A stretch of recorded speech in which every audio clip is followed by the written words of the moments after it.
Hey everyone! Today we are tackling something that trips up almost every single person learning French: possessive adjectives. You know, words like my, your, and his. If you've ever felt completely confused about when to use mon, ma, or me, you are definitely not alone. But stick with me because by the end of this, it's all going to make perfect sense. So here's our game plan. First, we'll look at exactly why this is so tricky for our English-speaking brains. Then I'm going to give you the one golden rule that makes it all simple. We'll walk through all the different forms, singular and plural possessors, with lots of examples, handle one tiny exception, and then we'll put it all together. Let's do it. All right, Section 1, the English versus French approach. And yeah, the subtitle is pretty accurate: why your brain gets it wrong.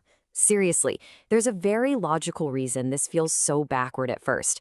It's because the two languages think about ownership in completely different ways. So who's in charge here? In English, it's easy. The owner is in charge. When you see his mother, you know the owner is male. You see her mother, you know the owner is female. Simple. But now look at French. It says sa mère for both of them. How is that possible? Well, it's because in French, the gender of the owner just doesn't matter. What matters is the object. The word for mother, mère, is a feminine noun, so it gets the feminine adjective, sa, period. Doesn't matter if it's his mom or her mom. This right here is the biggest mental shift you need to make. And that leads us perfectly into our next section, the golden rule of agreement. This is the one thing you need to remember. Honestly, if you only take one thing away from this whole explainer, make it this. And here it is, the golden rule. The possessive adjective always agrees in gender and number with the noun it describes. Let me say that again because it's that important. It agrees with the thing being possessed, not the person who owns it. Once you really let that sink in, I promise the rest of this is a piece of cake. All right, let's get into the singular possessors. We're talking my, your, the informal tu, and his or her. It's time to put that golden rule to the test. Okay, so take a look at this chart. For my, your, and his or her, you've got three choices. And which one you pick depends 100% on the noun that comes after it. Is that noun masculine and singular? Then you'll grab one from that first column, ma, ton, or son. Is it feminine and singular? You go to the middle column, ma, da, sa. And if the noun is plural, and it doesn't matter if it's masculine or feminine, it's always going to be from that last column, me, de, or se. Let's make this real with an example. C'est mon stylo. This is my pen. Okay, so the word for pen, stylo, is a masculine noun in French. The golden rule kicks in. It does not matter if I'm a man or a woman, because stylo is masculine, I have to use the masculine adjective mon. It's always mon stylo. Now how about a feminine one? J'aime ma famille. I love my family. The word famille is feminine. So what do? We have to pick the feminine adjective, ma. It has to be ma famille. It's that direct. The adjective ma is just agreeing with the noun famille.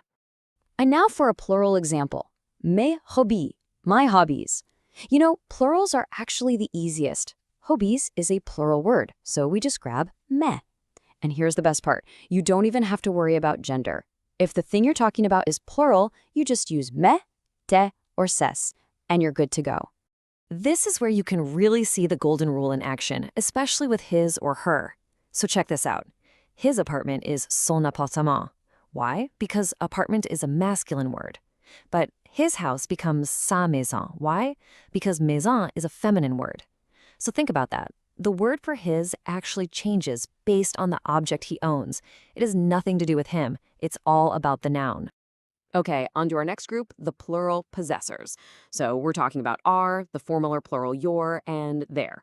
And guess what? This section is even easier. See? I told you it was easier. For these plural owners, you basically just have two options. Is the thing they own singular? Then you don't even have to think about gender. It's just notre, votre, or leur. That's it.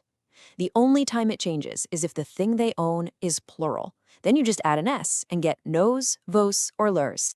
For example, if we have one house, a singular noun, it's notre maison, our house.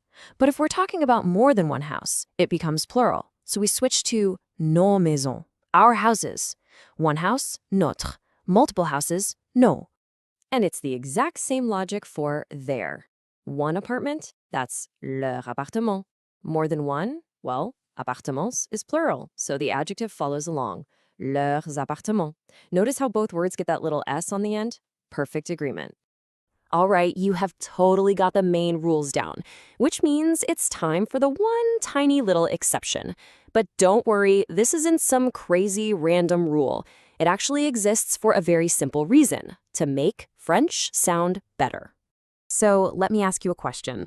The word for a female friend is amie. It's feminine and it's singular. So based on all our rules, you'd probably say ma amie for my friend, right? But just try saying that out loud. Ma amie.